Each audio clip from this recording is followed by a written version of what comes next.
Namah Vishnu Padaya Krishna Prastaya Bhutale Srimate Bhakti Vedanta Swamin Ite Namani. I would like to speak a little bit about the importance of remembering Prabhupada, of remembering Prabhupada's Vani and Vapu. Because we were mentioning the other day that, of the two, of course, Vani is more important. We understand that. Vani, of course, means the instructions of Srila Prabhupada, and Vapu means the physical presence of Srila Prabhupada. Well, interestingly enough, the Vapu, or physical presence of Srila Prabhupada, was also instructive to us. We were listening this morning to Bhakti Chur Maharaj's talk about Prabhupada's determination to actually fight to the very end. And that always inspires me. I mean, sometimes devotees talk about retiring at the ripe old age of 50 and setting up retirement communities, which we have nothing against, retirement communities. But Srila Prabhupada really didn't want to entertain the idea of retirement, although he talked about retiring in writing many times. But Srila Prabhupada never really retired. In fact, he would say, give me the benediction of dying like a soldier on the battlefield. And another quote from Prabhupada is, it says, we want devotees like Arjuna, not sit-down devotees. Now, of course, we sit down. We're sitting down right now. And then another quote is that, when a devotee asked to take shelter at Srila Prabhupada's lotus feet, Prabhupada said, my feet are always moving. So, we can come up with so many quotes about this that really this is a movement. Prabhupada even called it the Hare Krishna movement. He didn't call it the Hare Krishna organization, Hare Krishna bureaucracy, Hare Krishna social structure, Hare Krishna foundation. He called it the Hare Krishna movement because he wanted things to move. If you don't move, in other words, unless you increase, you're increasing, you're going to decrease. You're going to end up as an anachronism. You're going to end up as completely irrelevant to society. So Prabhupada wanted us to keep moving, to keep expanding. Prabhupada's vision was not simply a little vision, a few devotees chanting Hare Krishna and a few farm communities and temples around the world. Prabhupada's whole vision was to create a revolution in the misdirected lives of an impious civilization, as the Bhagavatam verse tells us, Tadvag Visargo Janataga Vipalo Yasman Pradishlokam Avadavachapi Namananantasha Yasho Nikataniat Shrinvanti Gayanti Grinanti Yat Sadavaha.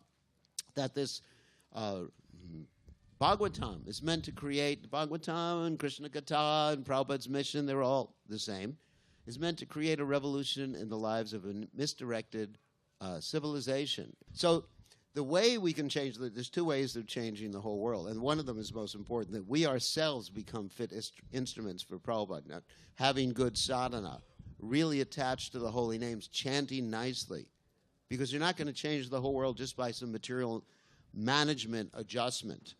It has to come from spiritual potency, as stated in the Chaitanya Charitamrita. Krishna Shakti Vinanahi Tari Pravartana. That's nice. That without Krishna Shakti, then Krishna consciousness can't be spread.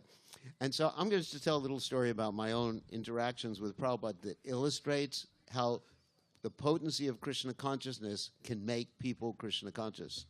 It goes back many years ago, before anybody here was born. Once upon a time, I was in Maya. Still am, but anyway. So once upon a time, I was in illusion, and I was listening to the radio. Just like any other nonsense person. I was listening to the radio, the top 10 of the whatever hit parade, whatever they had in the 1960s. And all of a sudden, I heard Prabhupada chanting on the radio. I didn't know it was Prabhupada. I didn't know. All I heard was this person going, Hare Krishna, Krishna Krishna, Hare Hare.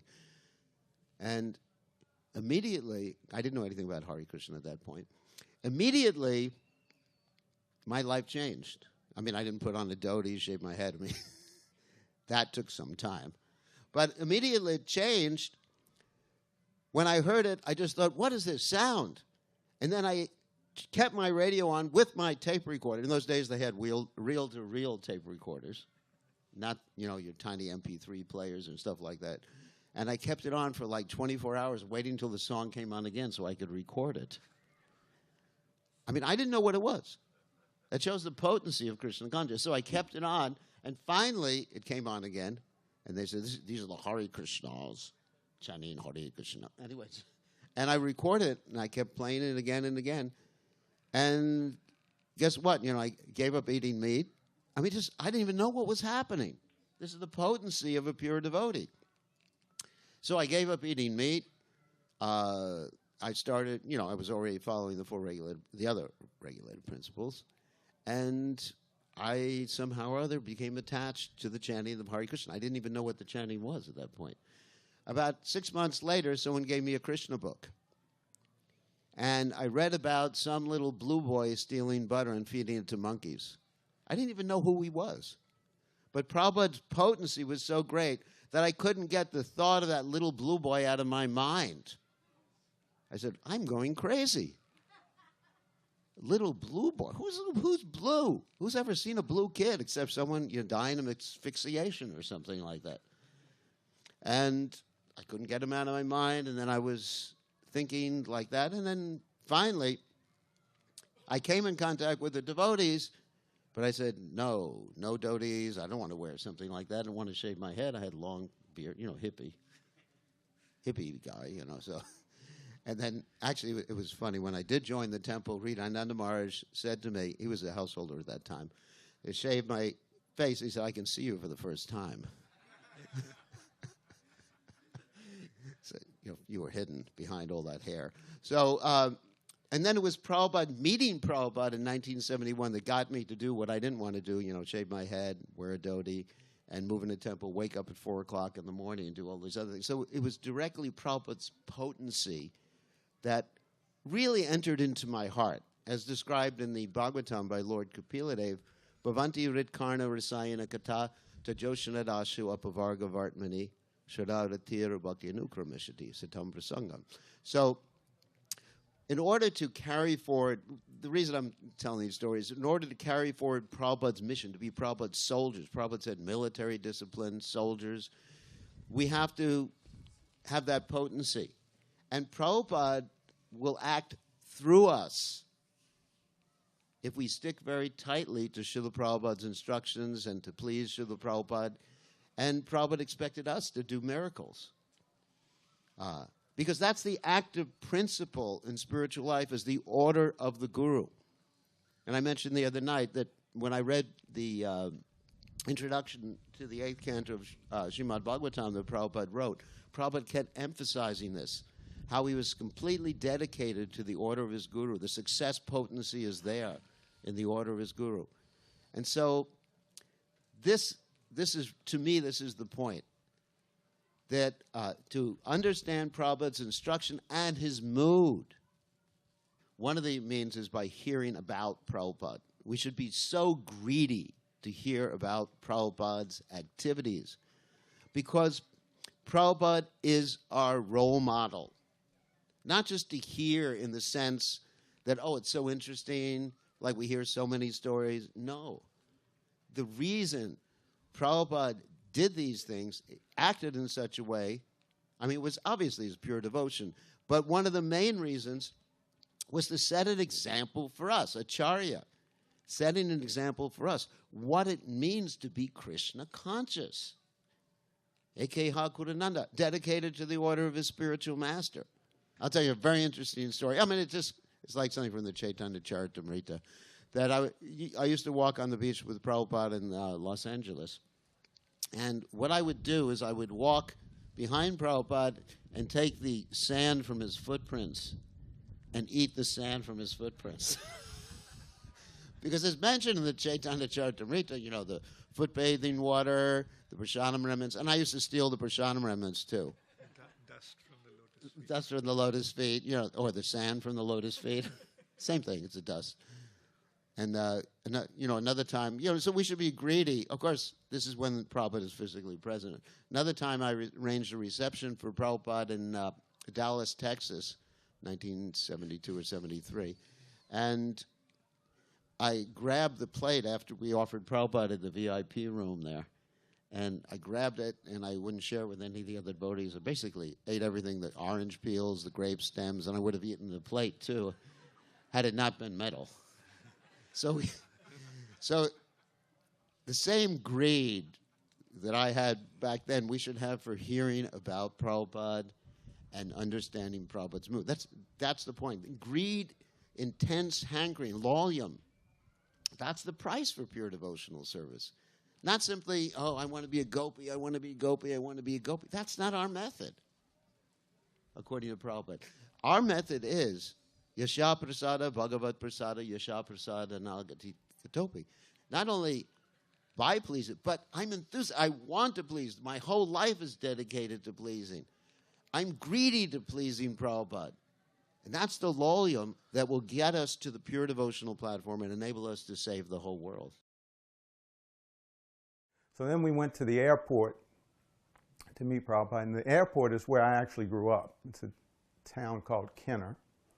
And it's the New Orleans International Airport, but it's actually in Kenner, Louisiana. So that was my neighborhood. That's where I grew up. And so I was familiar with the airport. I went there. All the devotees were congregated waiting for Prabhupada to arrive. We found out he was coming on Concourse C. We knew the gate and everything. So a godbrother came up to me, and I was Bhakta Vic. He said, "Bhakta Vic, give me your shoes." And I said, "What?" He goes, "Give me your shoes." So I looked down, and he had his dhoti and his kirta on. I was dressed in karmi clothes. I hadn't joined the temple. And he had his dhoti, kirta, and red cowboy boots. So I looked down, and I said, "I'm not giving you my shoes," because I knew I was going to get stuck with those red cowboy boots. So he, they're saying you should see yourself a fool in front of your spiritual master, but you don't want to look like a fool. Anyway, so this devotee actually led the kirtan, right, and led one of the most ecstatic kirtans as Prabhupada was exiting the airport. But when I heard the gate, I immediately went down. I was the first one down there.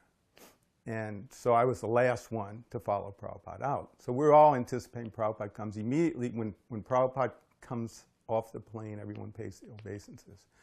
Well, I pay my obeisances, and then I just jump up because I want to see Prabhupada.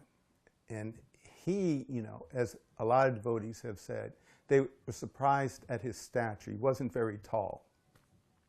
But to me, Prabhupada, his physical height really didn't, stun me as much of his aristocracy.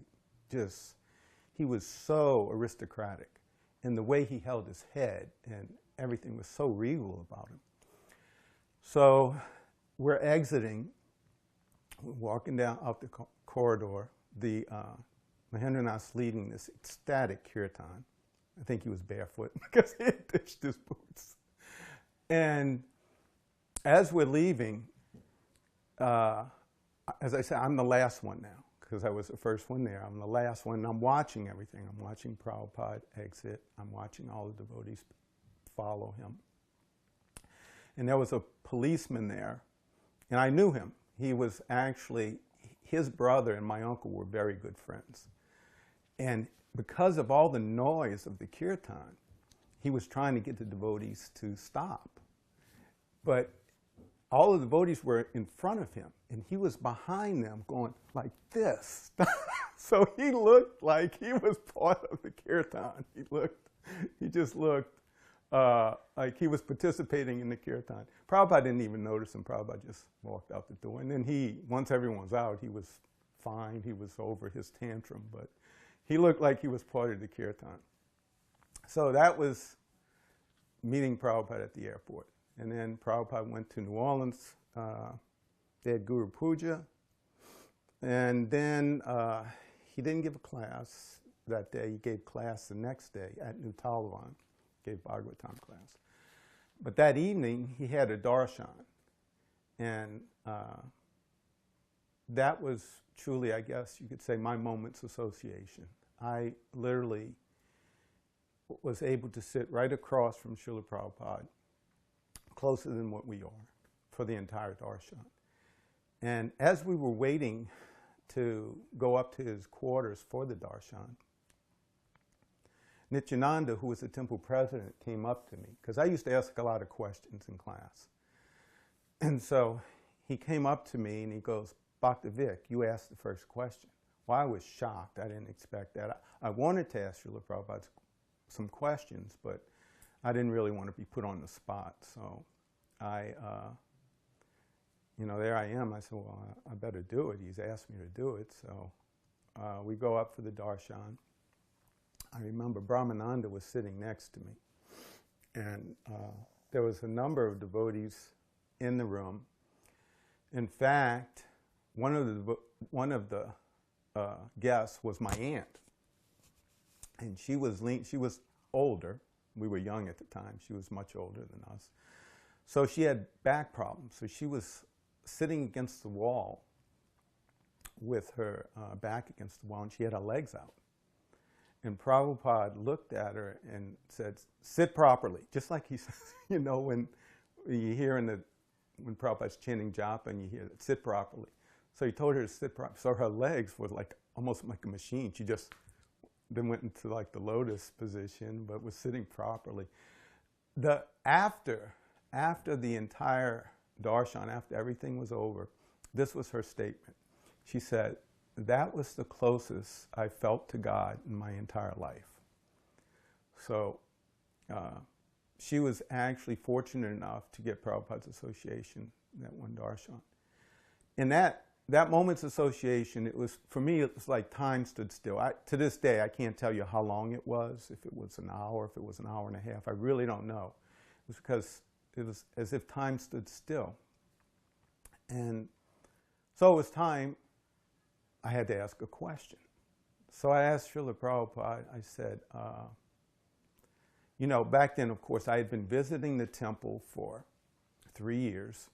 There was that subtle pressure always there, moving to the temple. The college education was really Maya. So I asked Prabhupada, should everyone move into the temples? Prabhupada's response was, what for? Very pragmatic. What for? And I said, to live here. And his answer was, we do not object, but who is coming? So often as devotees have gotten instruction or have gotten answers from Prabhupada, they reflect on these answers, these instructions for many years. So myself, I actually took that after some time, that Prabhupada wanted me to move into the temple. So I actually finished my education, graduated, and I literally went from the graduation ceremony to sleeping on the brahmachari ashram floor the same night. And the next day I was out selling incense. But that's basically how I came initially to move into the temple. And the fact is, as soon as Nityananda said he's coming, and that was a long time ago, I don't know, a week or so before, we just got all excited, and the whole mode changed at New Talavan. We all became very nice devotees, for that short period of time, But I remember that they really did have the great desire to let us see Prabhupada. Satsvarup was, really trying hard. Upendra finally got through, and that was at the farm. When he came to the farm, I remember I was growing these mango trees, which was a fruitless thing. Prabhupada would always said, whatever grows in that area, and the Chaitanya Charitamrita also, we learn that whatever the produce in that area. That's what Lord Chaitanya wanted. So here I am trying to put an Indian mango in New Taliban's soil, and the freezing was just no go. The soil was no go. But I got one out of so many, 20 or so, that lived through a freeze, and it was right there. It was only about 6 or 7 feet tall, but it was so thin.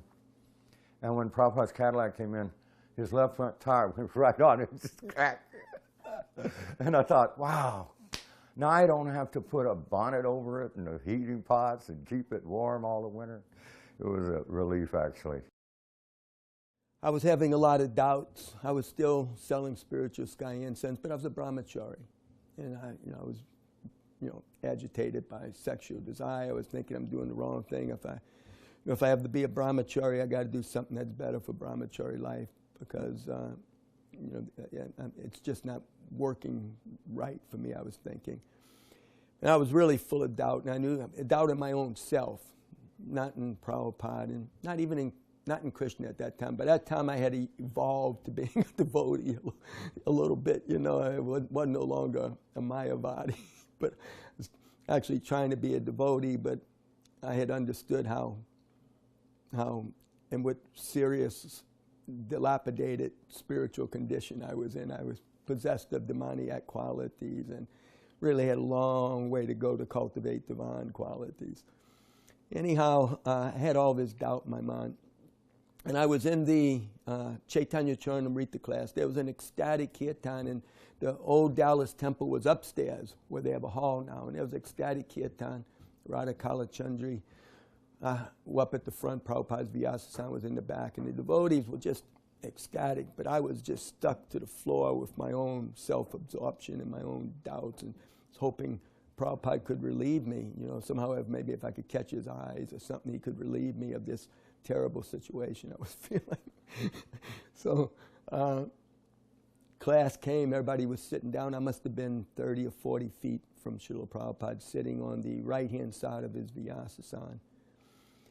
And he spoke from a Chaitanya Charanamrita verse, which could be found. It was recorded. But at one point he was speaking about just take shelter of Radha Madana Mohan. I suppose the verse was about Radha Madana Mohan. So when questions and answers came, I thought, well, I'm not going to get a chance any other way to meet with Prabhupada, because generally speaking, the older devotees would tell the younger devotees, don't bother Prabhupada with your Maya. Prabhupada's got too much to do. Just talk to one of the senior devotees. It's just the same old thing, either sex desire or this problem or that problem. So I didn't try to write a letter, and I tried to see Prabhupada, but it wasn't much opportunity. So I thought I better take the opportunity to ask a question. But at the same time, I didn't want to expose my ignorance, my false ego too much. So I wanted to ask a question, but I was like stuck in suspended animation. I just couldn't get anything out my mouth. But Srila Prabhupada literally turned, like if I was sitting on the Vyasasana here, he literally turned like this and went, yes. And so then I said, and I don't have the script in front of me, I transcribed it from my memory. I said, Srila Prabhupada, what do you mean by just take shelter of Radha Madana Mohan? You mean just take shelter of the deities?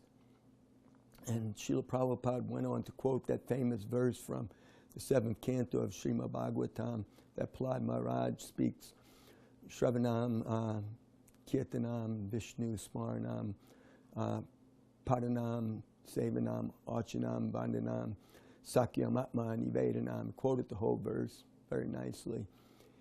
And then he spoke, the lotus feet of the Lord are none different from devotional service. So take shelter of any one of these non-processes, at least one of them. Anyhow, the doubt left my heart. I felt pretty secure. I said, I can go home. I don't have to go out and sell incense. I can simply chant Hare Krishna and be a brahmachari. But after a couple of months of doing that, I went out and saw Spiritual Sky and said, before meeting Srila Prabhupada, I was already married 2 times, had 3 little children, and divorced, a single mom with 3 little kids. And really, I was so frustrated with material life, I didn't know whether to kill myself or commit myself. And then by the intervention of the Lord, I met devotees. I moved to a temple in Dallas, and Srila Prabhupada saved me. So, then the first time I actually met him was in Los Angeles. He was there a lot, so I was very fortunate to get to see him giving classes regularly, coming in for greeting the deities. He's in the old temple room in New Dwarka. He would walk past the devotees after greeting the deities, and I handed him an apple, and my hand brushed his hand, and his skin was so soft. I've never felt anything like that in my life, then, before, or since then, that can compare. It just was amazed me, you know, to feel that. Another time, when Prabhupada would give classes in New Dwarka, the women all sat upstairs. This was now in the new temple room. The women all sat upstairs in the balcony, and, you know, all the men, and the Vyasant was over here, and the deities were over here. And I thought, I got upstairs one morning, and I thought, well, I can hardly see Prabhupada from here, so I'm going to get a good view. So I decided to climb over the rail and out onto the little balcony that was, you know, out there, and I was sitting there thinking, wow, I got a great view now. And Prabhupada looked there, get down. And I was, and, you know, so they were motioning me to get down and everything, and I got down, but I was feeling like really, really upset that Prabhupada had to chastise me like that, that I was so stupid that I would put myself out there, and then he's right there looking at me, get out from there like you idiot. So I was so upset to have gotten chastised by Srila Prabhupada. I went around all morning feeling so stupid, until one Prabhu told me that it is all mercy, whether we get praise or chastisement from the spiritual master. That eased the pain somewhat, but I never did that again. So the first time I saw Srila Prabhupada, it was full of awe, reverence, and totally shocked to see such a reverential gentleman. I was in need of following an authority figure. I was not essentially looking for a spiritual master, but I was looking for like a second father.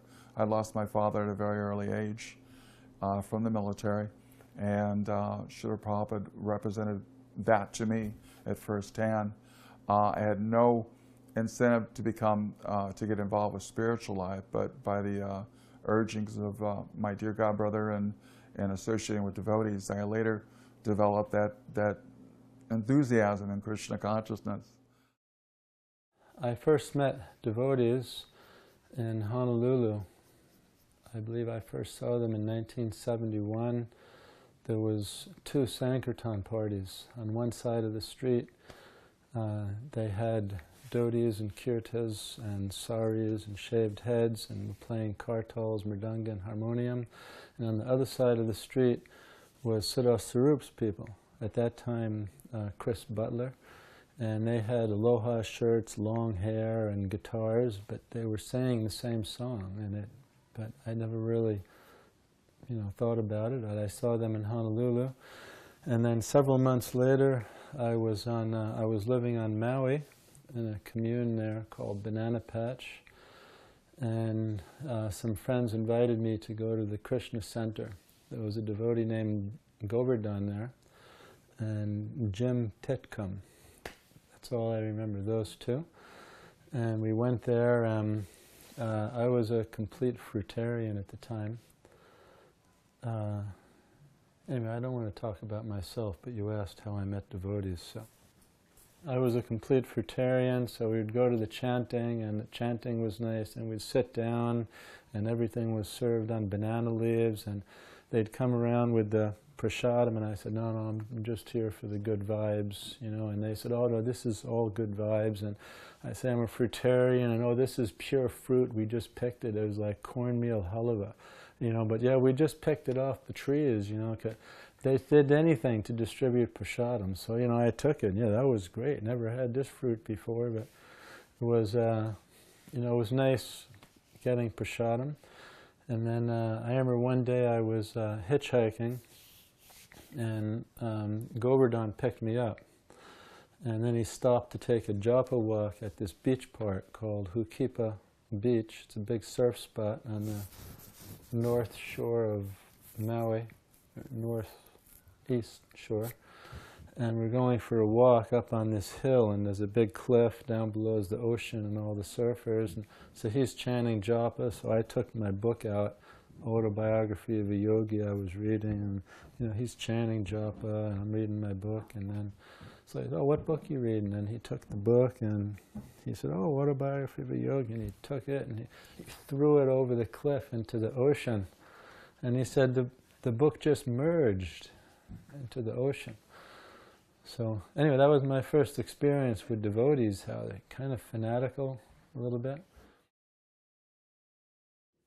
I had just gotten out of high school, and I met Keshava, old Keshava Das Karandar's brother, through another friend, his old friend, and he spoke to me. We got together on the yoga topic one night, and we stayed up all night speaking about Krishna consciousness, and by the morning time I was a vegetarian and was chanting Hare Krishna and had a big stack of books and chanted for some time, and he encouraged me to chant more.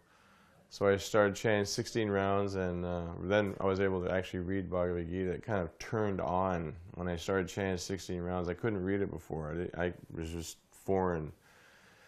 So it turned on, and it just answered all my questions, and I just felt like I had to find if there was anybody who was living this Bhagavad Gita, because it was the only thing that ever made any sense, and it made the most sense, and I was, you know, totally inspired by it. And then we went back to my house and sold all my stuff, and I bought a new car, new used car, and we drove to LA to see Prabhupada, specifically because he was getting ready to come back from, I think, Fiji and Hawaii and then Los Angeles.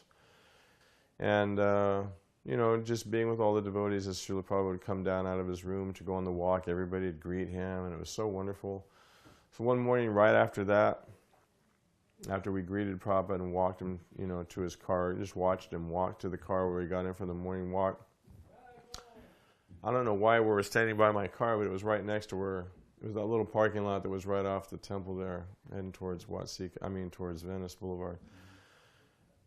All of a sudden, Brahmananda Maharaj comes running out of the temple. He had missed the walk. So he comes out and he's looking around, and he sees me and Keshava standing over by my little Ford Cortina station wagon. Is this your car? And I said, yes, it is. He says, let's go. So he jumps in the front seat, and Keshava jumps in the back, and I drove it.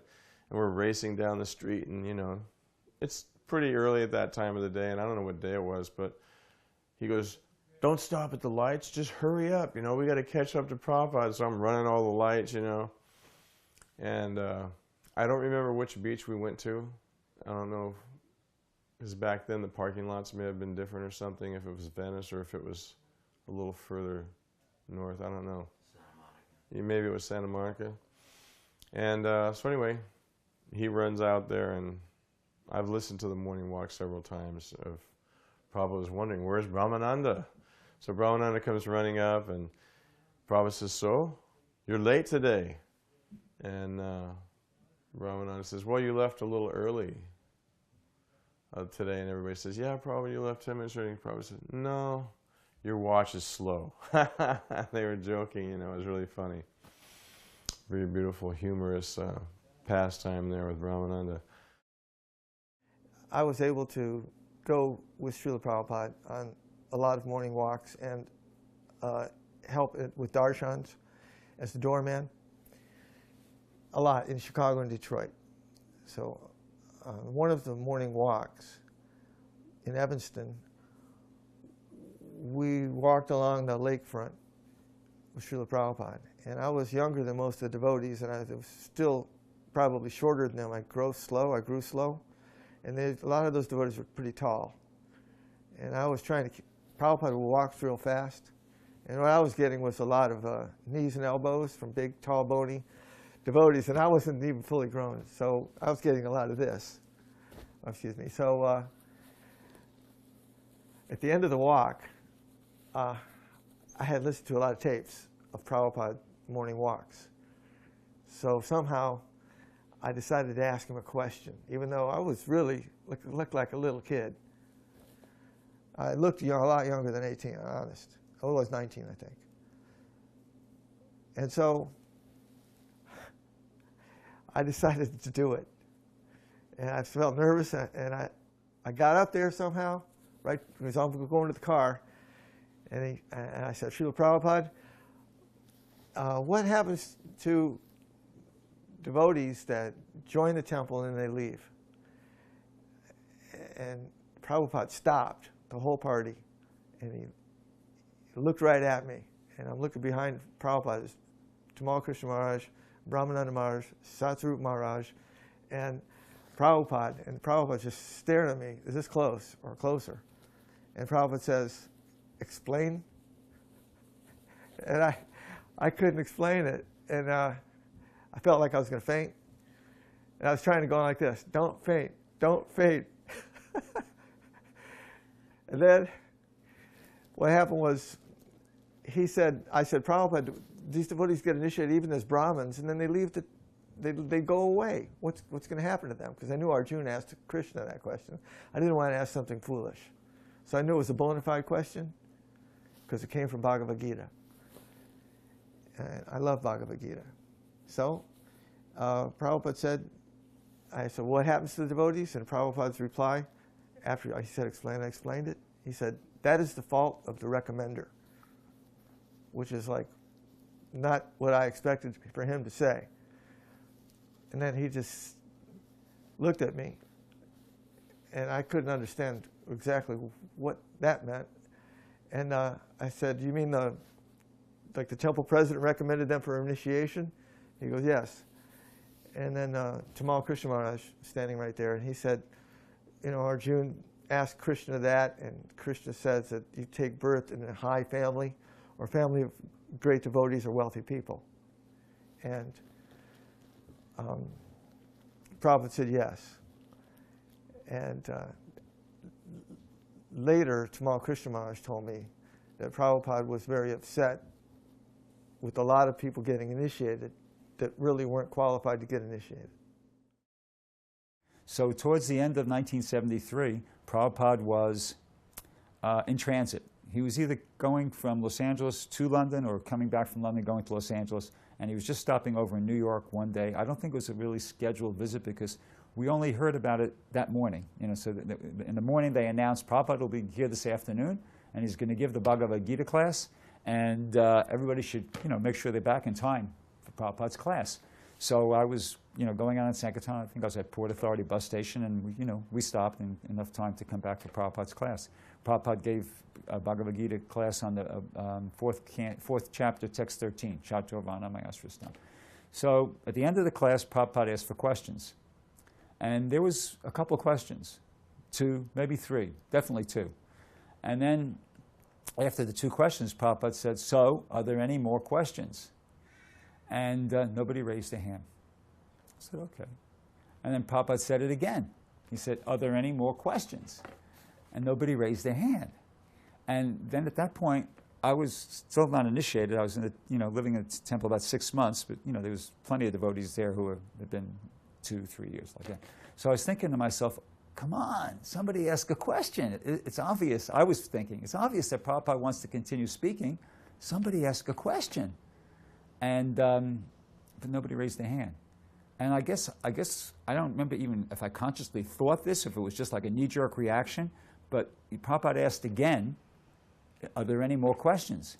So I didn't have a question. At least I didn't have one formulated in my mind. But I was feeling uncomfortable. I felt like, this is ridiculous. Somebody should ask a question. Prabhupada wants to continue speaking. So I just raised my hand, and they called on me. And I said, Srila Prabhupada, could you say something about the mercy of Lord Chaitanya? Not even a proper question, really, because I didn't have a question. And he was sitting on the Vyasasana, and he was sitting like in a very relaxed position. And he leaned over to Shruti Kirti. Yeah, Shruti Kirti. And he said, I could kind of hear softly, but, picked up the movement of his lips. What did he say? I guess I didn't speak up loudly and clearly enough.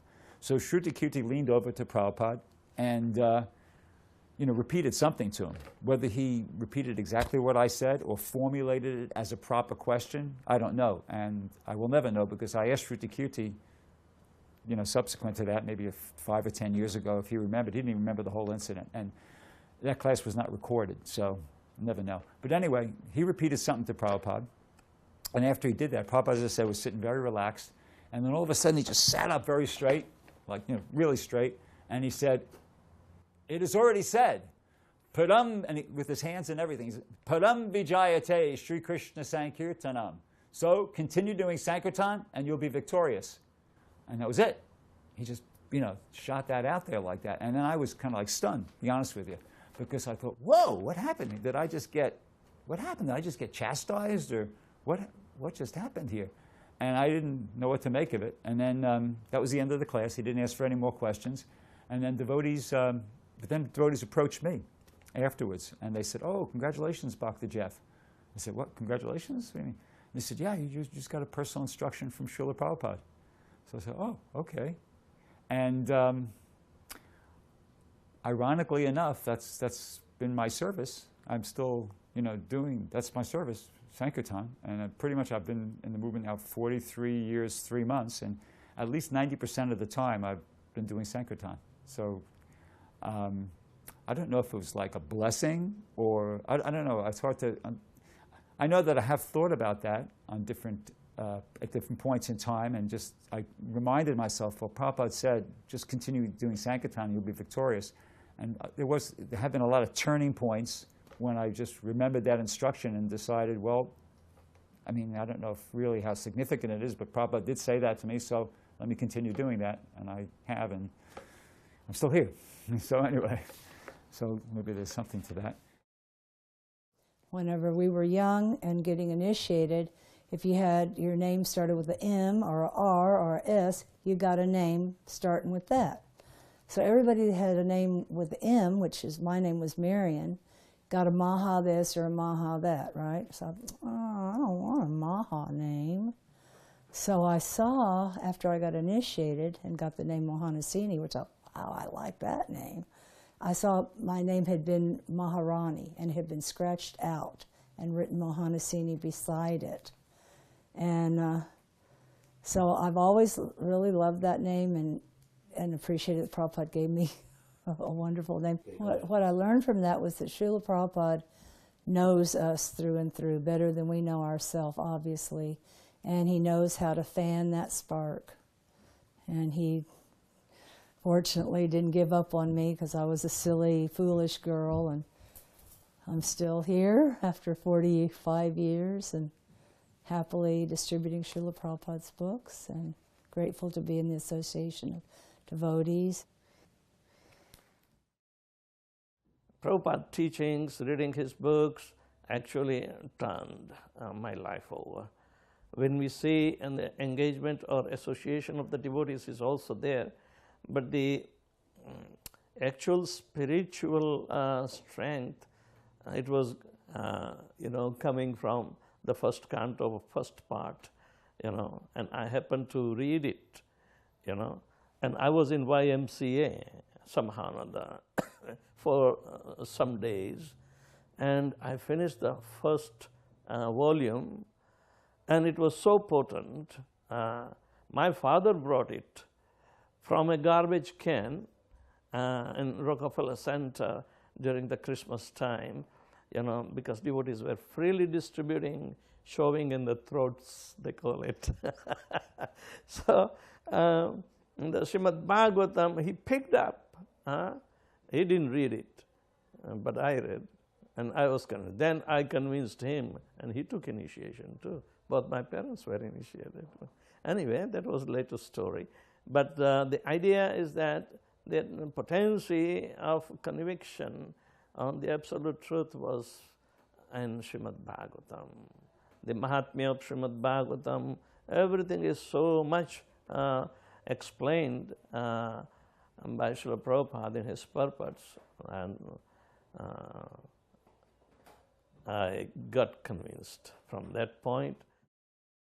But as soon as I came here, and I heard about the Prabhupada, and the devotees were talking about him, and I saw and I read his book, Bhagavad Gita and Teachings of Lord Chaitanya, then and then I decided, he is my Guru, no matter what, this life or next life. That was the decision. And the way I have seen him, I had never seen anybody else like that. His, innocent face. He had no motive behind that. His only motive is to help people. And that's what I see. And I had never seen those things in anybody else. So that was my determination. Srila Prabhupada is my Guru. So then, another question I asked Srila Prabhupada, being brought up in Catholicism, everybody wants to be certain about their salvation, so to speak. So I wanted to make sure I wasn't,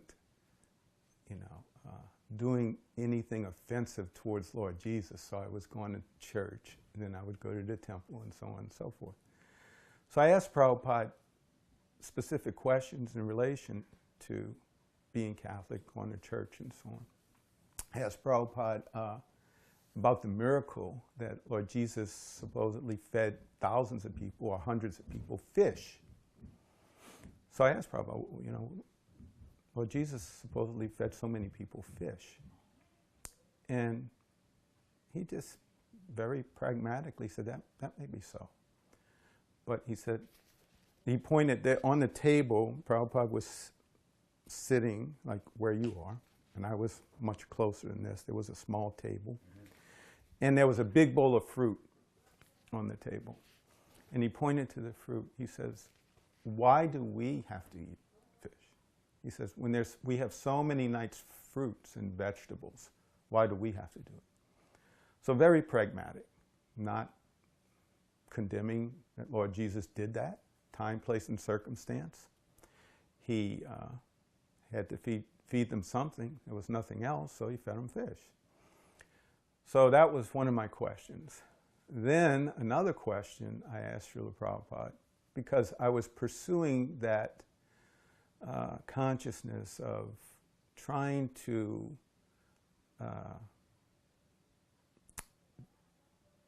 wanting the Krishna consciousness movement, you could say, to encapsulate Christianity or try to help Christians be more realized. So I was wanting to ask him about meat eating and the fact that the Pope, the bishops, they all eat meat. So I started my question. I said, Srila Prabhupada, the Pope, the bishops, they, how do you convince them? I was going to say not to eat meat. And before I could finish, he said, first you become convinced. So such a nice instruction again, because he could see the challenges I guess I was having with Christianity, and well, the word back then was surrendering, or at least becoming more devoted to Krishna Bhakti. So as the years go by, I think of that instruction. First you become convinced. And it's true, the more we're convinced, the more Srila Prabhupada was so convicted, so convinced of spreading Krishna consciousness. And, at the same time, us coming through from whatever religious background we had all these things in our hearts, all these doubts, whatever they were. But it's because of Srila Prabhupada that all of us steadily became more and more convinced of that blue boy, that's God. So that was another question I asked Srila Prabhupada. Then as the darshan went on, I distinctly remember there was someone sitting behind me, and he had a turban on. He was American, but he had a turban. So I don't know if he was practicing some form of Sikh religion or what, but he would ask questions in this vein. Can you speak to us of this? And so he asked Prabhupada a few questions, but at one point he asked Prabhupada, he said, can you speak to us of love? And Srila Prabhupada immediately responded, Krishna is love. And then he elaborated on that statement. Then, at some point in time, this gentleman stood up. Now, he was behind me, so I didn't know he stood up. Well, he was standing up to leave. And Prabhupada's voice during the whole darshan was very normal. It was like a steady voice. But as this gentleman stood up to leave, all of a sudden Prabhupada said, where are you going? And it just shocked me. It stunned me. I couldn't move. Prabhupada's voice was so powerful. And the gentleman explained that he had a previous engagement that he had committed to, and that he had to go honor that commitment. So Prabhupada, from that loud, powerful, startling voice, he turned to Nityananda, and he, in a voice that was filled, I can't describe it any other way, but it was filled with so much love and compassion that, he just said 4 simple words, and he said, give him some prasadam. But my voice can't duplicate the love and compassion he had. And I could see, just from that one, it just moved me so much. And once again, the realizations over the years, and that's all Prabhupada wanted, was to give us Krishna in some way. He always wanted to, in fact, in his books, he says, no event is complete without distribution of prasadam. But from the tone of his voice, I could see he had so much love and compassion for every living entity. And he just wanted to give that to us somehow or other. And he was going to make sure that every single individual in that room got prasadam before they left. So these are just simple stories from that one time frame, that little bit of time I was with Prabhupada, that I can remember at this point in my life. I've meditated on them a lot, and I've also, gotten a lot of realizations from it. And you could say that moment's association has sustained my Krishna consciousness this lifetime. I just want to somehow or other, help other living entities become Krishna conscious. And it's because of everything Srila Prabhupada has given us. It was very difficult to go on a morning walk. It was only 10 or 12 devotees. So certainly if you weren't initiated, there's no chance. But there was a devotee in the temple. His name is Arjuna. I remember him and thank him very much. He said, just get in the car, we're going. So he got in his car and he's running red lights, everything he can to catch up. And Prabhupada would walk on, I believe it was right on Waikiki Beach, might be called Al Moana. It's the beach that he walked on every day. The famous beach where he looked out and said the sufferers when he saw the surfers. But in that walk, one of the devotees who was a temple commander in Honolulu, he was complaining to Prabhupada, Prabhupada, we have some devotees, they just want to read Krishna book all day. And Prabhupada said, oh, very nice, very nice.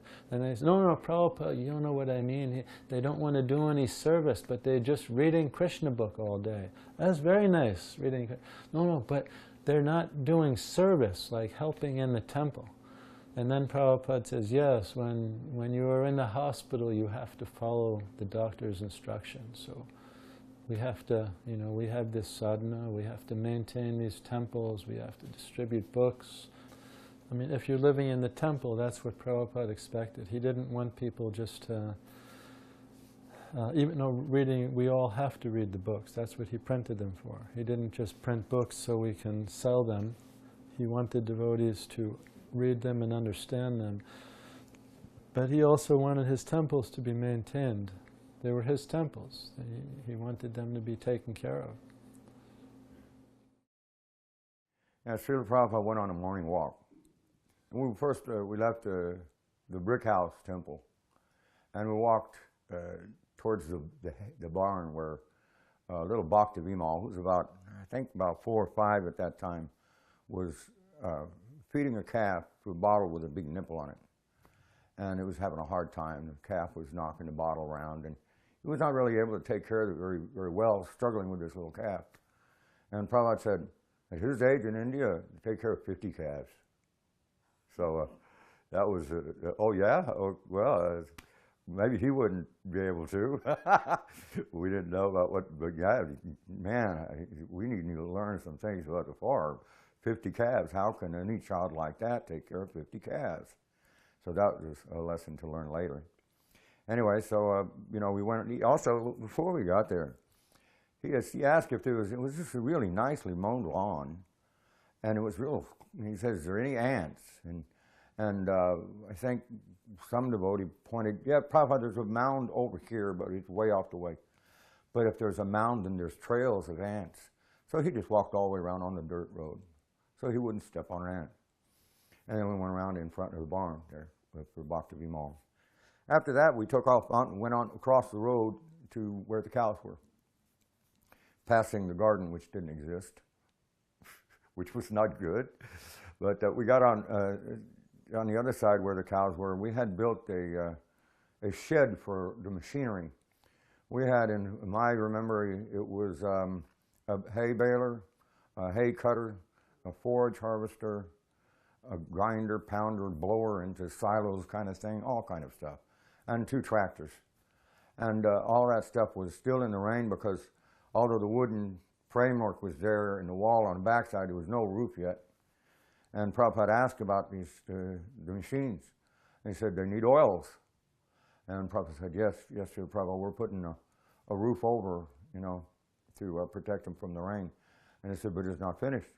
And then he said, and before you are finished, and he pointed to the roof, they're finished.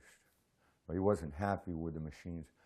But it wasn't so much a criticism that we did not finish the hay barn or that shed. It was a dissatisfaction of seeing all this machinery, hoping that he was going to see something else. And I believe that what he wanted to see would be something like a garden, a cobbler, someone who could make candles, someone who presses castor bean, something along the village industry line. Because in the village industry, and what we're trying to do was not at all self-sufficiency. And not only that, but self-sufficiency can never be a target. The target is devotional service. Self-sufficiency is a byproduct. So we had a lot of problems. And with all this machinery, we were doing everything exactly like they were doing down the road. And Prabhupada said, this is exactly what they're doing down the road. And then they killed a cow. Everything's for the cow. And then they killed the cow. So this is no good. Also, Prabhupada was really critiquing this. And I could understand also, but not at that time. It was years later that I realized he wanted that village industry. That's what they don't do down the road.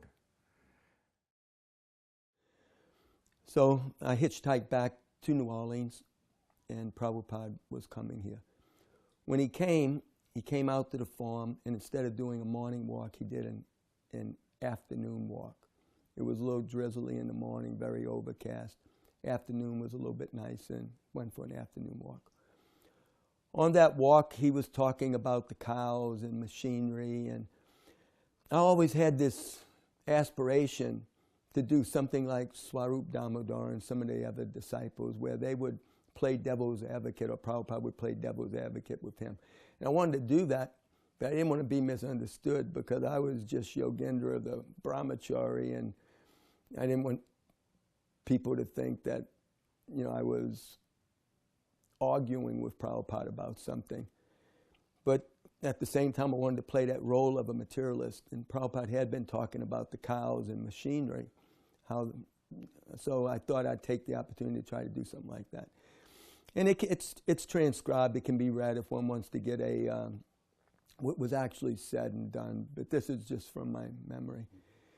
So I took the opportunity to ask Prabhupada a question on that walk, and I said, Srila Prabhupada, you know, you say that the cows are very important and more important than machinery. I may not have said it like that, but I tried to pose a challenging type of question. And I mentioned that, but the cow, after the cow has done his work, and you have to feed him, you have to care for him, you know, all that is time and labor and expense. Whereas the tractor, we just park it and turn it off. Something like that. And what impressed me was not so much what Prabhupada said, but it was the tone of voice he said it in. And before I try to exemplify that to some extent, let me point out that, you know, I'm an American cowboy coming from a Malecha and Yavana background. Prabhupada is a Krishna cowboy. But, you know, I was attracted to him. I took initiation from him. I tried to be his disciple. And so I asked him this question. And now here we are, and that was 1975, 40 years later. Here I am still taking care of cows to a large degree, you know, president on the farm. And at that time, I would have never thought that that would have given me that sticking power, but I attribute it to some extent to that. So when I asked that question, I didn't know if Prabhupada was going to get infuriated and say something, you materialistic people. I didn't know how he was going to react. I didn't know if Brahmananda was going to say something or what. But Prabhupada, he turned and he looked at me just like a father. And he said, yes, but the cow is your mother. The bull is your father. And he didn't say exactly like that if you read the transcript, but he did emphasize in the transcript that the cow is your mother. And that love impressed me. That it was more about the soul than just innate matter and what we can do with technology, but there was a person trapped in that body, and that body had been given a dharma, and an important dharma. And we also had been given a dharma, and an important dharma. And Prabhupada was teaching us that. So that was a learning experience for me. So one morning in Mayapur, I was, chanting rounds before Mangalarti. I don't know what time it was, maybe 3:30, 4 o'clock, something like that. And I was just circumambulating I think I was even walking around it the wrong way. Now that I think about it, I think I was walking around the temple. Normally we circumambulate clockwise. I think I was going counterclockwise. And so I chant my japa a little bit loud. So I'm walking around the corner right near Prabhupada's room, and all of a sudden Hari Sariprabhu comes over to the balcony real enthusiastically. Prabhu! I'm like, huh? He goes, you're chanting too loud and it's disturbing Prabhupada's translations. And I was like, oh no. Devastated. I was like, oh, I didn't come there to offend Prabhupada. And I was like, oh my God, what am I doing? Moron, way to chant so loud there. And so then at Mangalarti time, the Bhavananda Prabhu, who was like one of the managers there at the time, Bhavananda Maharaj then, he's making this announcement, about how we should be in the Dham. And so he said there's some devotees were saw holding hands, in front of the Dham there, and you shouldn't have any intimate contact. And somebody else was chanting so loud that he was disturbing Prabhupada's translation, so now my offense became public, So I'm really in anxiety, I'm like, oh God, I don't want to offend Prabhupada, now I've offended him somehow. And I felt really bad, and I was like, I don't know what to do, and I was totally stressed out, So I finished the morning program, and then Guru Puja and greeting the deities come, and so Prabhupada's giving class finally after everything. So Prabhupada had his little, you know, his route. He would come down the stairs and they'd be singing that beautiful Hare Krishna, Hare Krishna. You know, when Prabhupada came down, that beautiful tune the Guru Coolies were singing, then he would come. So he'd always walk out that way after class. So I was standing in that area in the back of all the devotees because I didn't want to fall asleep during his class, because I fell asleep once and I was like, man, I'm not going to do that again. So I was just standing up, and Srila Prabhupada was giving a beautiful Bhagavatam class on the 7th canto and talking about Prahlad Maharaj, and about the whole purport was about the holy name. And so he's giving the class, and I'm standing, you know, I'm in the back, so I don't know how many feet it was, at least 35 feet. I'm thinking, you know, through all the devotees that were there. It was like, you know, how many devotees were there then? There was thousands of devotees there.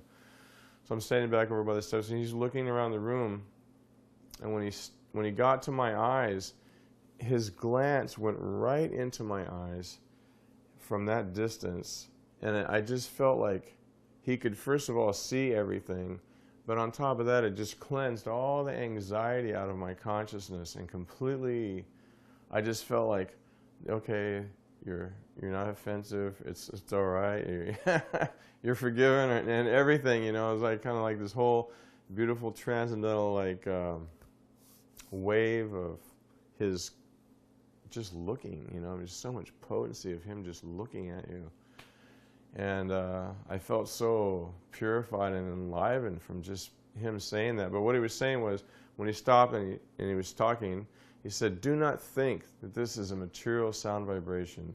It is Purnam, complete and spiritual. I mean, I heard something different that was on the tape even. I heard something, one or two words that were a little bit different than when I listened to the lecture.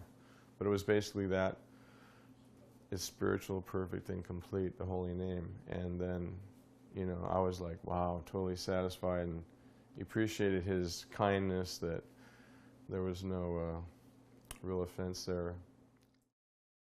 We also won the biggest court case and beautiful judgment that it is historical about our fight against lumping us into the cult, what they call.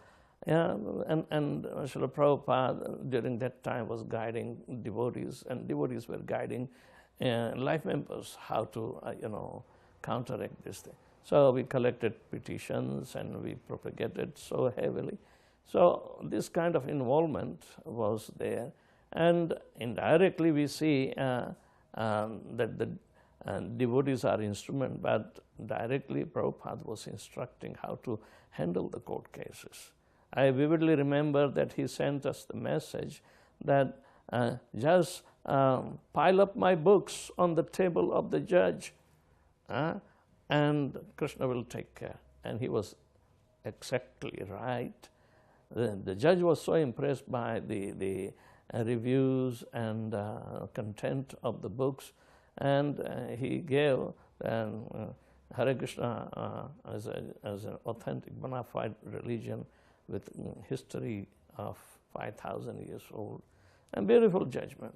So we became so much involved with a reciprocation of some spiritual reward, as well as material, you know, what you call prestige through the judgment. When Prabhupada gave the idea to put up the whole Bhagavatam set and other books, you know, on the judge's table, Toshan Krishna Prabhu and others who were in charge at that time, they really were enthused, and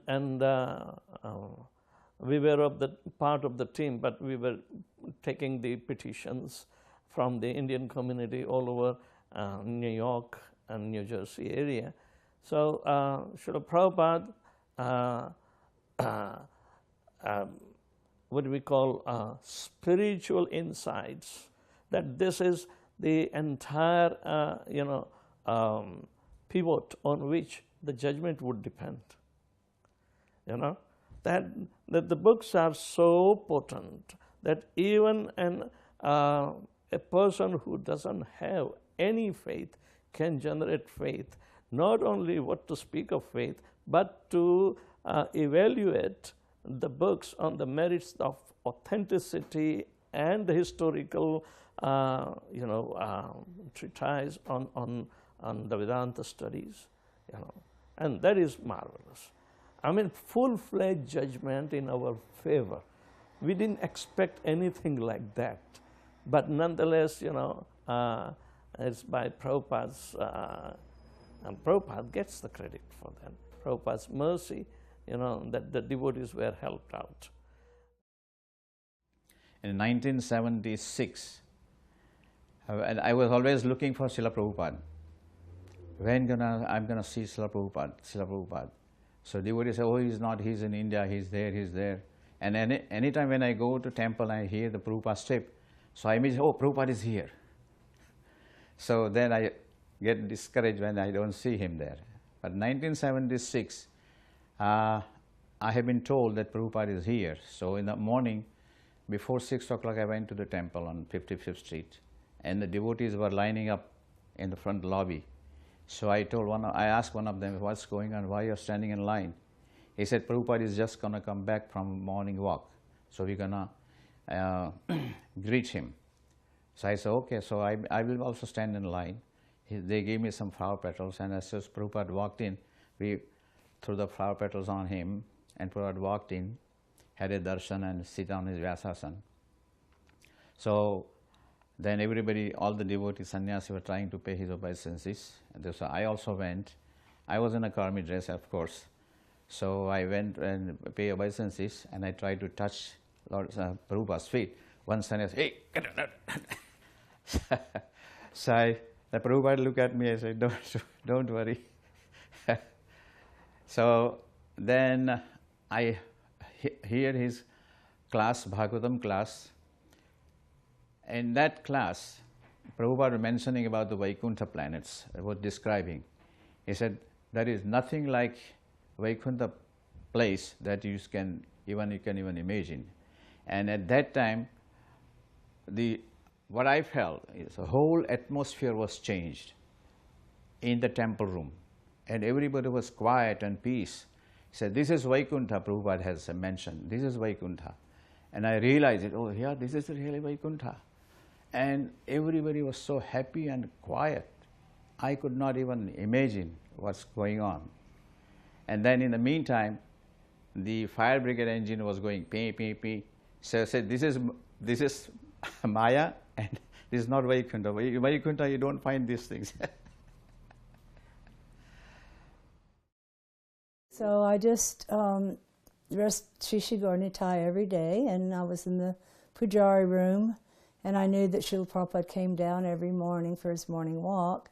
So I thought, well, this would be a great time to get a close-up photo of him.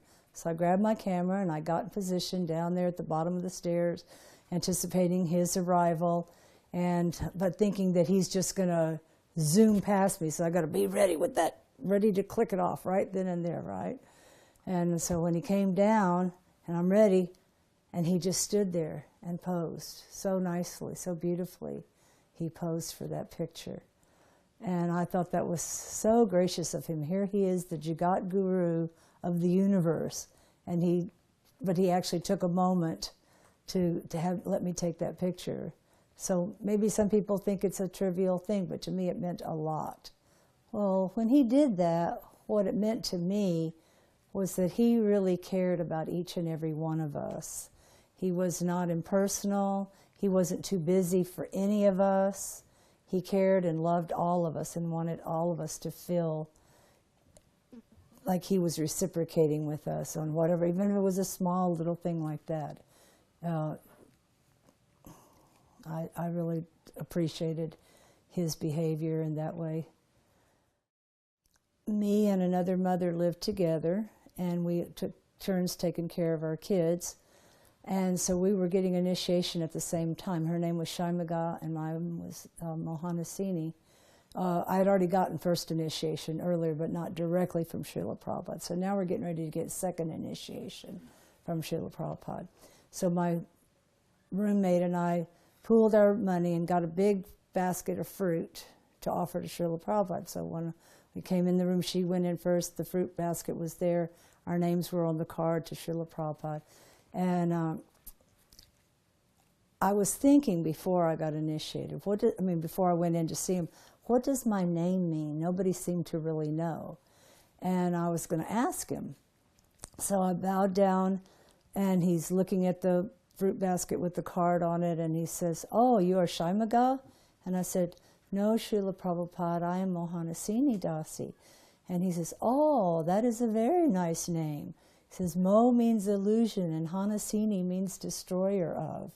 And I thought, wow, I didn't even have to ask him. This is the only thing I was thinking to ask him. What does my name mean? And right away he's telling me in that way. So then I got sat down next to him to start learning the Gayatri Mantra, and he shows me the fingering, which I could not figure out. He showed me a couple of times, still didn't really get it. Then he said, go talk to my servant, he'll show you how to do it. So I felt really stupid in front of Srila Prabhupada. The quality that Srila Prabhupada had that impressed me the most was his compassion, because he was so qualified, and most of us were not qualified for what Prabhupada gave us in spiritual life. We were just ordinary people.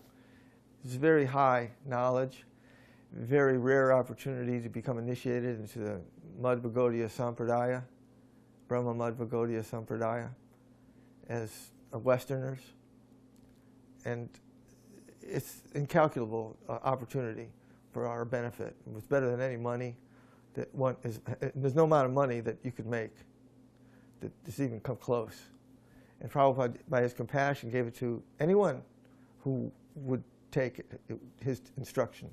If we follow his instructions, he'll let us come back to God. He'll be our link. He is our link. And that's his compassion for all of us. If I had to choose one quality that Prabhupada had that really stands out in my mind as being, the quality that I'm most inspired by, I would have to say it's his boldness or his fearlessness. And I'll explain what I mean by that. I joined in 1973. At that time, nobody believed in reincarnation. There was people who maybe heard of it, but no mainstream educated people believed in reincarnation. Actually, there used to be, the word they used to refer to it was metempsychosis. Everybody knows what a psychosis is. It's like a mental disorder. So in other words, it was not like an idea that was very much appreciated among educated circles. So here's Prabhupada, 1973, coming out, and one of his foremost preaching points is, we're not the body. You're not this body. You're a spirit soul. And he went on to say, you're an eternal servant of Krishna, and the real purpose of human life is to revive your awareness of your...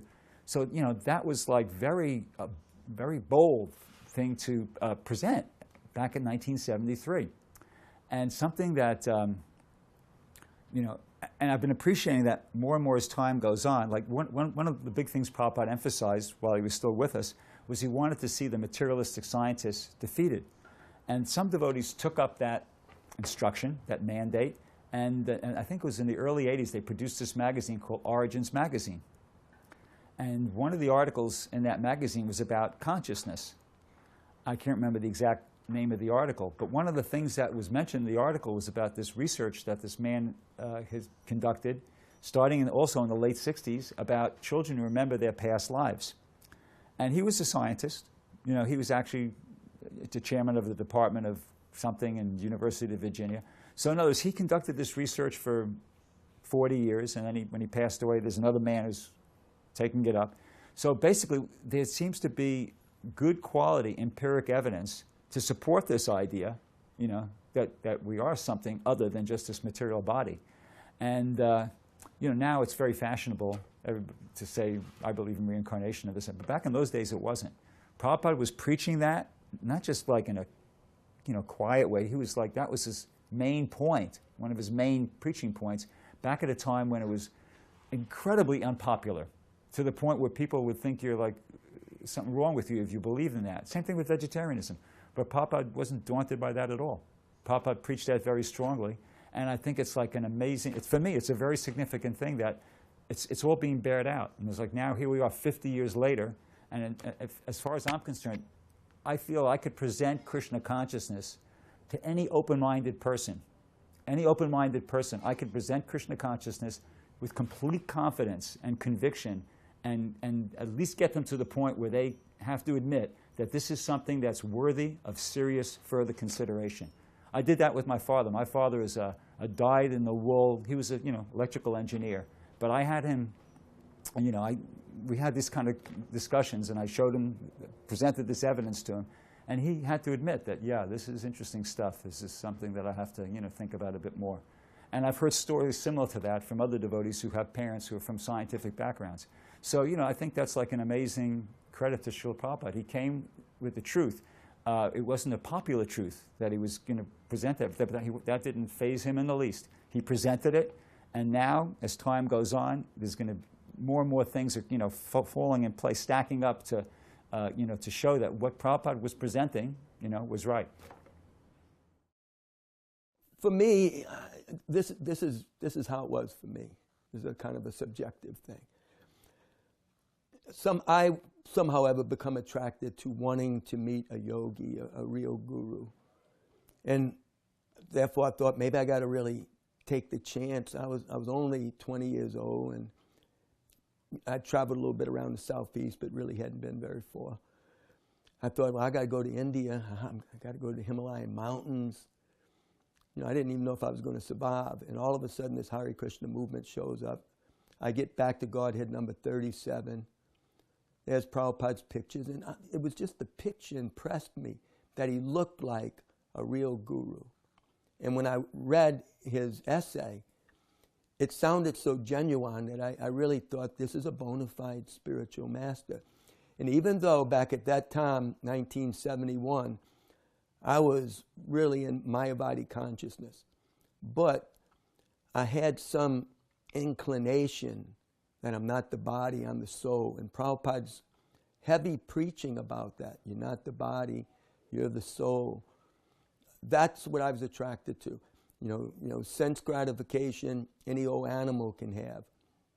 But a human being is meant for understanding the absolute truth. Now, I had a long way to go to understand that on the personal level. I was really stuck down in understanding everything is one. We're all eternal. It's all in the Jyoti, in the light.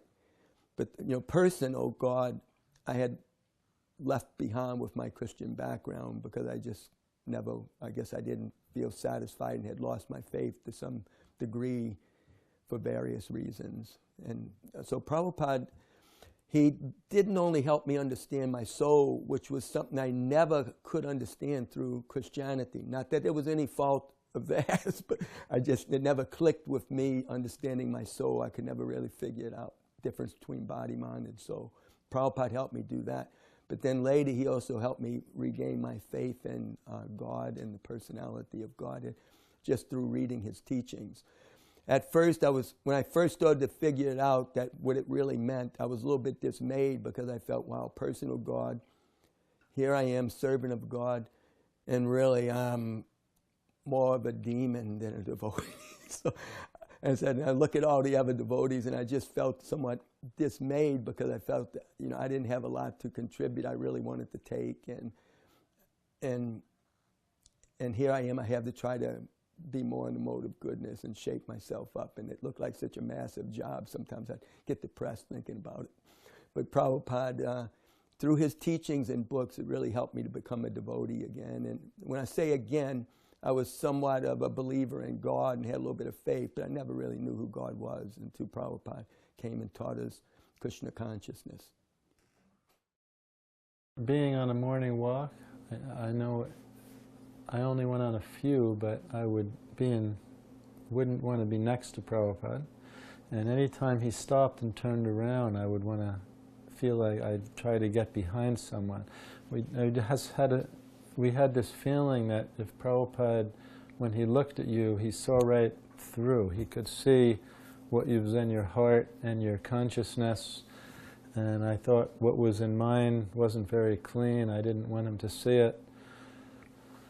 And we just knew that anything he had ever asked us to do, which is in his books, because what he gave his, and many devotees were fortunate to get personal instruction from him, go here, start a temple, do this, but just what he wrote in initiation letters and the instructions he gives in his books, we know that this is someone that he really cares about you. He didn't ask anyone to do anything for his benefit. He asked us to do things that will help us and will help the whole world. Sankirtan it's a huge austerity to go out on the street. You face, getting the door slammed in your face, things thrown at you on Harinam, but why do you do it? Because it's for our own benefit. We go to chant and we go to distribute the holy name, give the holy name and books to other people for their benefit. And that's how Prabhupada engaged us. So if we see that everything he ever asked us to do was for the benefit of everyone else on the planet, he didn't want anything for himself. Never asked for anything. So this, it's very positive. He was definitely not a selfish person. Everything he did was selfless. It was just following the instructions of his spiritual master. Das, Anudas, Anudas, servant. At the time, I was overwhelmed by, he wasn't 9 feet tall, and he wasn't blasting and giving orders like that and Dad. He was extremely sweet. I went in, I didn't do a dang thing for him, nothing. 4 times he said very nice to me. Now, I know it's not the chastisement, which is a real benediction, but still, it just made me feel so good. When I left, I felt like I had done some service. On analysis, I'd done nothing, wasted his time. I would have asked for my time back. You're my disciple? What did you waste my time for? Be more productive. But no, he was extremely humble, extremely sweet, and he made you inspired. And that is what I've seen in all of the advanced devotees. They always make you feel better than you are. I remember when I talked to Jayananda out in Los Angeles, he was asking me for advice on the construction of the chariots. And this guy's got a degree. I have no degree. I'm an idiot. But he asked me, and I told him, I don't know. I don't know about that either. And these are really, really big axles. They ought to handle any weight. And that's about all I told Jayananda. He's got all these diagrams and mathematics and stuff down there. And he said, thank you very much, Prabhu. I really am. I'm going to stick with this. Thank you very much. You really helped a lot. And I walked out thinking, hey, I'm glad I was able to help him. And after a little while, I go, what did I do? I didn't do nothing. And that's the way the devotees would make you feel. Advanced devotees would make you feel special in your service. You go back out and you want to do more service, Anyway, that's the quality I got from Prabhupada. The purity was just so deep and so inconceivable. It was just, that inspired me a lot. The purity inspired me a lot about Prabhupada, and the feeling that you got from being in Prabhupada's presence. I mean, the purity was a big thing. It was like the spiritual, it was instantaneous spiritual realization being with Prabhupada. I felt like, in the kirtans, in particular there in Mayapur, they were very, very enthusiastic, and Prabhupada encouraged everybody. Sometimes he would move his fingers and make everybody dance. But everybody naturally, it seemed to me, was very, very enthusiastically chanting and dancing. And that also, I got a tremendous amount of spiritual realization being there in front of Prabhupada, just chanting. I felt like I wasn't the body, and I felt like I was just kind of floating and dancing through the room with no material body at all. It wasn't like an adrenaline rush. It was Prabhupada's potency just blasting me out of Maya and just giving me some kind of real spiritual perception of myself. And right after I took second initiation also, I had a similar experience. I worshipped Gaurnitai on her bus, and after offering Mangal Artik, and when I sat down to chant my rounds and prayed to Prabhupada, all of a sudden everything just disappeared except me sitting there, and I felt like I was in a chamber with the holy name, just me and the holy name alone, and chanting and chanting, and I was so inspired. It was amazing. So Srila Prabhupada was able to, you know, give realized,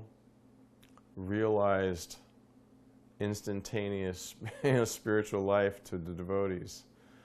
And several of my friends have confirmed that with the experiences they had where, you know, something similar happened. One devotee where they were in a place where they couldn't offer obeisances to Prabhupada. They were in Berkeley. And so my friend, Adani Aswabhavi, he saw Prabhupada looking out his window in this room, so he turned around and he very sincerely offered pranams to Prabhupada. And Prabhupada also offered pranams. He picked up his cane and offered pranams to Adani. And as soon as that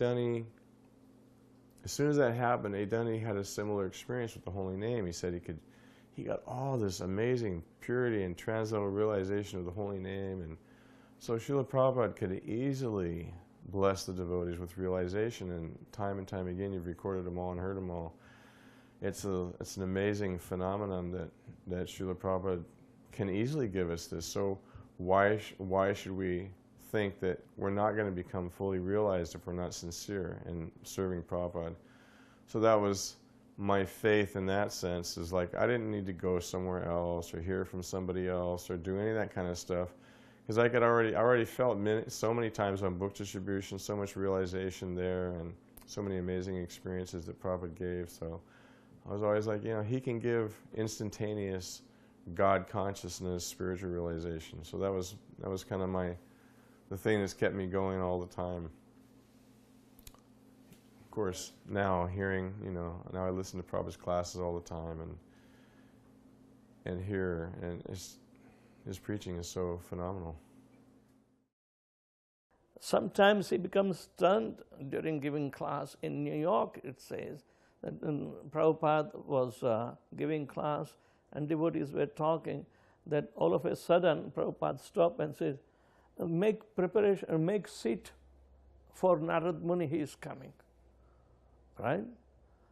The physical ecstasy, seeing the deity, that is also a sign of surrender. Then when he became totally incapacitated, yet he showed that vigor and enthusiasm and tried to push on the movement even in such what you call infirmity. Prabhupada, you know,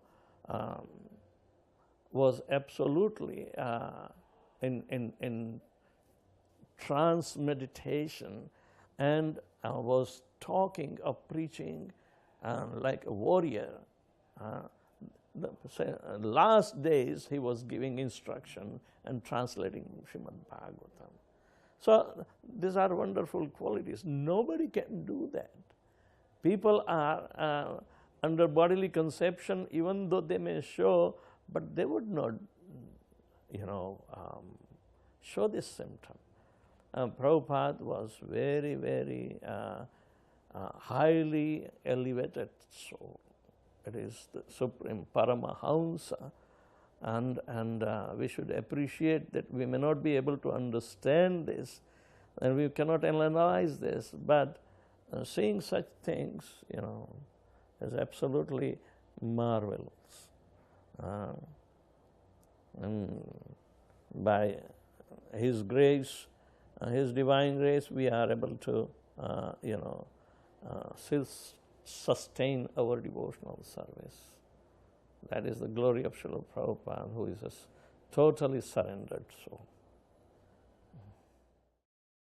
I left the movement in around March 1978. I became very disillusioned and I was very unhappy.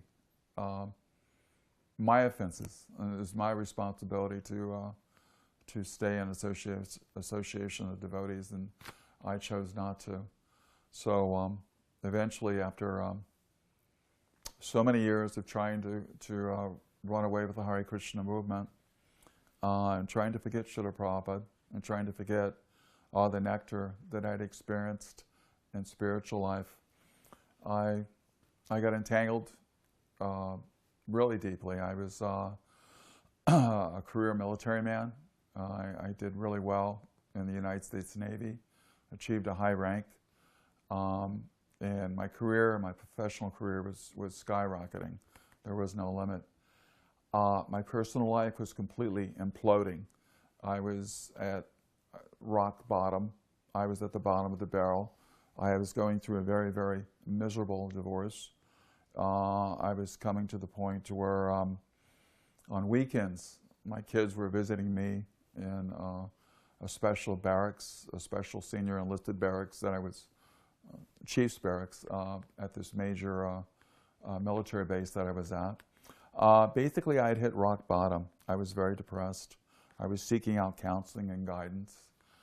And I was talking to a counselor one day, and she said, Bob, why don't you go out and interact more and take a college course and get involved in some type of college course and you know, start interacting, and somehow or other you can get away from some of this depression or this rut that you're in.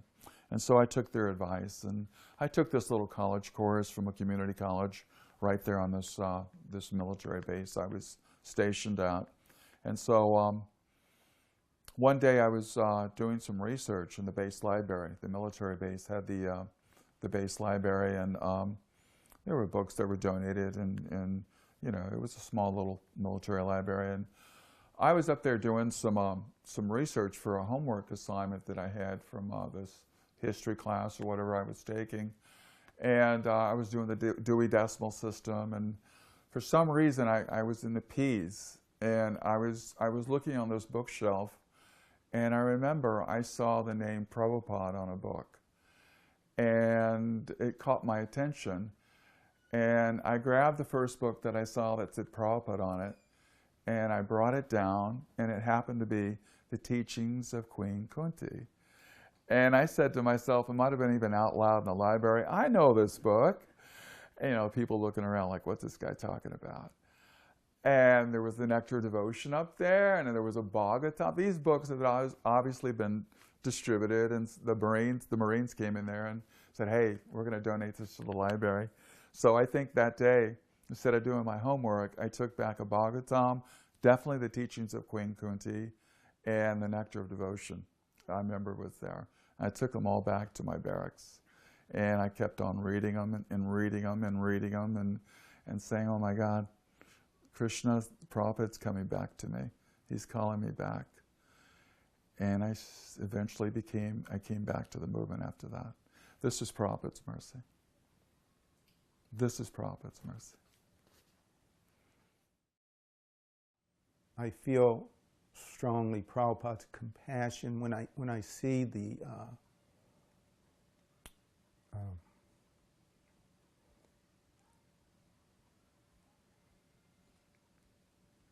when I see the video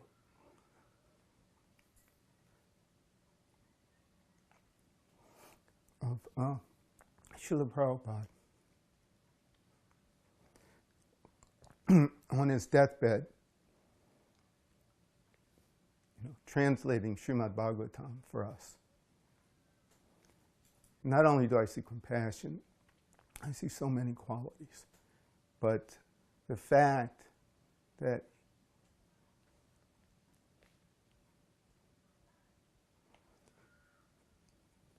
it's okay.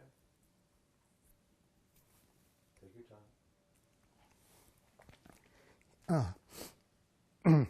that he sacrificed so much for us.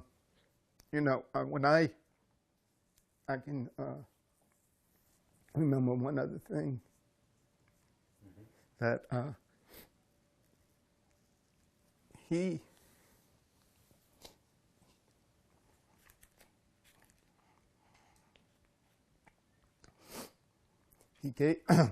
gave so much to his disciples.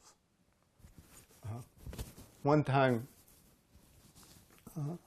my cousin, who's a devotee, his name is Virkadar, he said, you know, you can write Srila Prabhupada. So I wrote him. And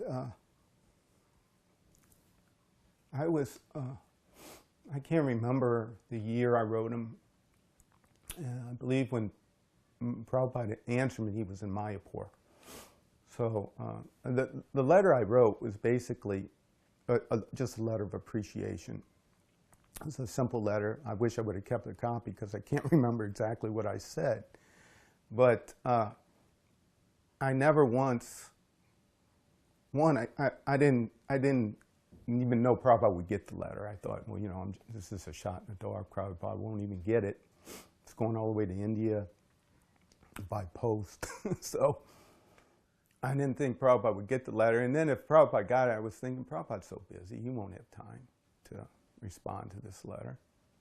So I actually got a response. So I have that letter framed. It's at my house. But it was Prabhupada's response, once again, was very instructive. I didn't date my letter. So he goes, "My dear Bhaktivik, I'm in due receipt of your letter dated nil."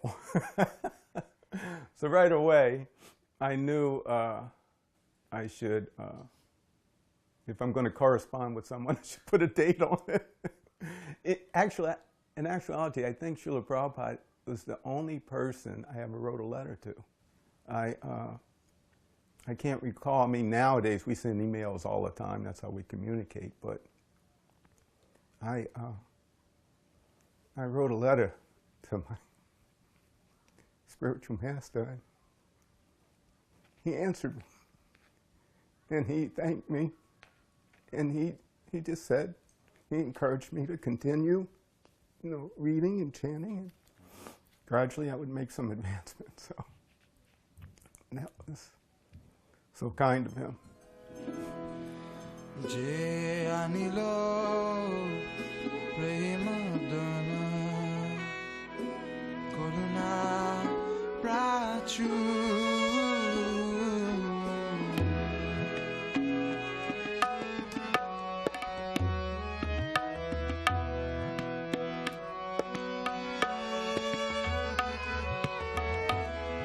Je anilo premadana karuna prachu.